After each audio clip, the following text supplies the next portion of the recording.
Vamos a hablar acerca de la reducción de los índices de pobreza en nuestro país. Ayer el secretario nacional de Planificación junto al director del Instituto Ecuatoriano de Estadística y Censos ofrecieron una conferencia de prensa en la que anunciaron cuáles han sido las cifras nuevas, o por lo menos cuáles han sido las cifras en las que se ha reducido la pobreza en nuestro país. Dice la principal información que la pobreza en el Ecuador bajó a 28,6% durante 2011. ¿Qué implica esto, doctor Falconi? Bienvenido, buenos días. Néstor, buenos días. Esto significa que en el Ecuador muchísimas personas han dejado de ser pobres. La pobreza en este caso se está midiendo por ingresos, quiere decir que se ubica una línea base. Aquellas personas que tienen menos de $2.4 por día se los considera pobres, y lo que estamos viendo es que en los 5 años de gobierno la pobreza se ha reducido en 9 puntos porcentuales y solo en el último año ha caído en 4.2 puntos porcentuales. Y esto es una magnífica noticia para el Ecuador.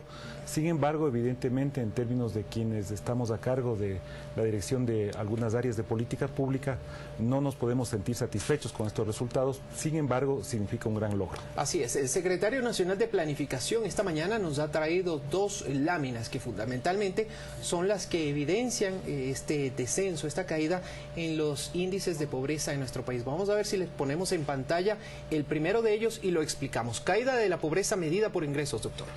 Efectivamente, la lámina indica, hay una evolución ahí de la pobreza en los últimos años. La parte sombreada quiere decir los 5 años de gobierno. Y lo que observamos es que la pobreza cayó en 9 puntos porcentuales en los 5 años de gobierno, y solo en el último año disminuyó en 4.2 puntos. Y como le decía, esto es una gran noticia porque quiere decir que muchas personas se están incorporando a una capacidad de generar distintas opciones y oportunidades en una sociedad. Tenemos también Recordemos las cifras... que este es uno de los principales problemas que tienen las sociedades en general en América Latina. Por supuesto, y que se busca atacar, por ejemplo, a través de iniciativas como el Plan Nacional para el Buen Vivir. Este otro cuadro, esta otra lámina, ¿qué significa, doctor? Hablemos del tema de la desigualdad nacional medida por ingresos. Esto es quizás uno de los problemas más graves que tienen las sociedades latinoamericanas. Quiere decir las brechas distributivas, es decir, las brechas entre ricos y pobres, quiere decir las diferencias en el acceso a oportunidades, en el acceso al ingreso, a la tierra. Y que es más evidente en Latinoamérica, doctor, que en otros continentes. De hecho, el PNUD ubica como uno de los principales problemas planetarios y lo ubica a América Latina como la región más desigual del planeta en términos de generación de ingresos y capacidades. En este gráfico estamos viendo la desigualdad nacional medida también por la línea de ingresos, y vemos que la desigualdad ha caído en 7 puntos en los 5 años de gobierno, y solo en el último año hubo una reducción de 3 puntos. Si nosotros unimos con la lámina anterior, quiere decir que ha habido logros en la reducción de pobreza y una caída también en la desigualdad. El punto y la gran pregunta es a qué se debe esto. Exactamente, eso iba, doctor. Entre otras razones, esto se explica por el alto crecimiento económico que hubo en el año 2011. La Comisión Económica para América Latina le sitúa al Ecuador como uno de los países con mayor alto crecimiento de la región, y esto está impulsando, esto quiere decir que es un crecimiento distributivo, a diferencia de otros tipos de crecimiento económico que pueden ser altamente inequitativos. Quiere decir que este crecimiento propende hacia la igualdad de los ciudadanos. Doctor, y si nos habla o si nos referimos también al ámbito económico, considerando también sus antecedentes como académico y también su profesión, economista, fundamentalmente, a pesar de que su especialidad es en el medio ambiente, ¿cuáles serían las proyecciones para este año 2012? Considerando también que muchos entendidos en esta materia, me refiero a la economía, han hablado de que va a haber una ligera desaceleración frente al año anterior. En general, el contexto internacional, nosotros estamos viendo cómo las economías capitalistas centrales, los Estados Unidos y muchas de las economías europeas se encuentran en una franca recesión. Sin embargo, hay economías de las llamadas economías emergentes, Brasil, Rusia, India, China, que vienen creciendo a tasas altas en términos económicos. Son grandes absorbedoras de recursos naturales, y de esa situación se está beneficiando en general América Latina.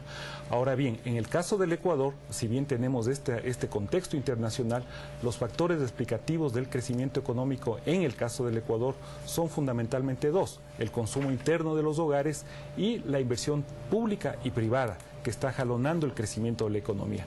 Y como vemos en este caso, el crecimiento económico, que es un medio, porque finalmente lo que nosotros desearíamos es llegar o alcanzar a ese ideal de vivir bien, esa ansiedad de vivir bien que tenemos los ecuatorianos, el crecimiento económico en este caso está jugando un rol redistributivo y eso claro, es una muy buena noticia para la sociedad ecuatoriana. Por supuesto que sí, doctor. Y bueno, finalmente, ¿cuál es su evaluación y sobre todo las perspectivas en cuanto a continuar, avanzar en lo que está establecido en el Plan Nacional para el Buen Vivir? El Plan Nacional para el Buen Vivir es un documento programático que fija un conjunto de objetivos nacionales, metas e indicadores de resultados.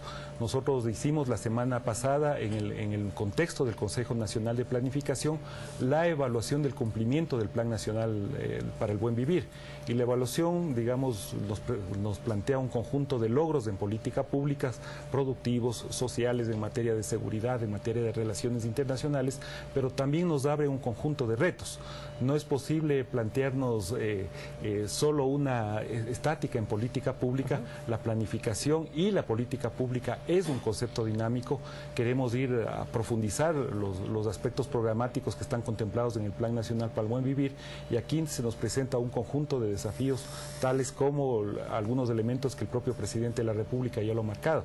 Urge una revolución agraria, urge profundizar la transformación productiva del país, y estos son los elementos donde vamos a poner énfasis, además de focalizar de mejor manera la calidad de la inversión pública, bajarle en términos de los territorios y fundamentalmente propender hacia la equidad en toda la misión que tenemos nosotros de generar políticas estables, políticas que den confianza a la ciudadanía para unos mejores logros y evidentemente alcanzar ese ideal del buen vivir. Doctor Falconi, muchísimas gracias, un excelente día miércoles. Gracias, Néstor, a usted. Ha sido Fander Falconi, el secretario nacional de Planificación.